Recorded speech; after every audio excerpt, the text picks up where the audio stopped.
Hello everyone, welcome to my channel Infinite.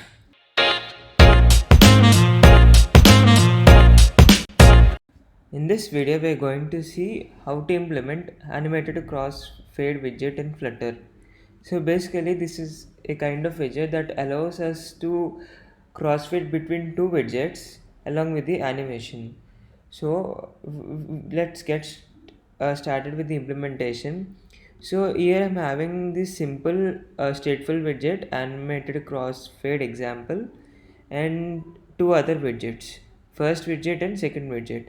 First widget is nothing but a 250 cross 250 container with the color red and with the border radius 12. So this is our first widget. And the second widget is a 250 cross 250 container with some text. Okay. So now what we are going to do, we will first display this first widget.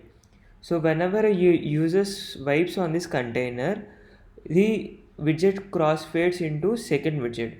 That means whenever the user swipes on this container, the text crossfades with a slight animation. So that's what we are going to do. So to achieve that functionality, we are going to make use of animated crossfade widget. So now I'm having in this scaffold widget, I'm having a simple app bar. So I'm going to take the body for the I'm going to take the body for the scaffold, and now I'm going to write animated crossfade. So let's take a center widget, and to the child of it, let's take animated crossfade. So this takes these three some arguments. So it is asking for the first child. So the first child is our first widget, and the second child will be the second widget, which we have already written in the top. And this maintains a crossfade state, and then the duration is for the animation duration. So let's give it as 2 seconds. So now let's deal with the crossfade state. So as we discussed, so the user need to swipe on this container. So in order to detect the user swipe gesture, we are going to make use of this gesture detector widget. So now let's wrap this container with gesture detector, and to detect this swipe, we can make use of this on pan update property under gesture detector widget, and it gives some details.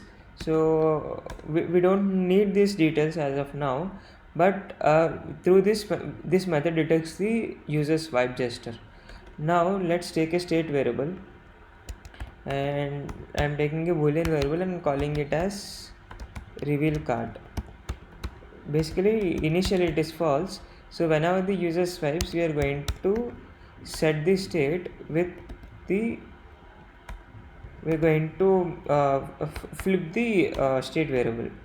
So now we have set the state variable, and with the help of this we are going to set our crossfade state.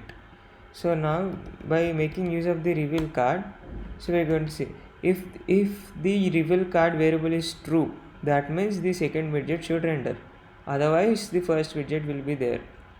So now if the reveal card is true, we are going to say that crossfade state dot show second widget. That means we are going to show this widget, otherwise the first widget show first.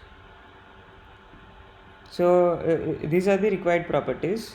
So now let's just run as of now and see. As you can see, first we have got the first widget. So now while swiping on this, this widget should crossfade into second widget with an animation. Yeah, as you can see, our widget crossfades to the second widget, and this is our second widget. So, and there are many other properties in animated crossfade. You can customize your curves. You can also make use of the alignment, and you can, if you are like, if in this case we are having the two widgets of same constraints, both the height and width of both the widgets are same. Let's say you have different size widgets, then you can make use of this layout builder in animated crossfade. But that's all. So this video is just to let you know about animated crossfade and an introduction to this widget. So that's all. Thank you for watching this video.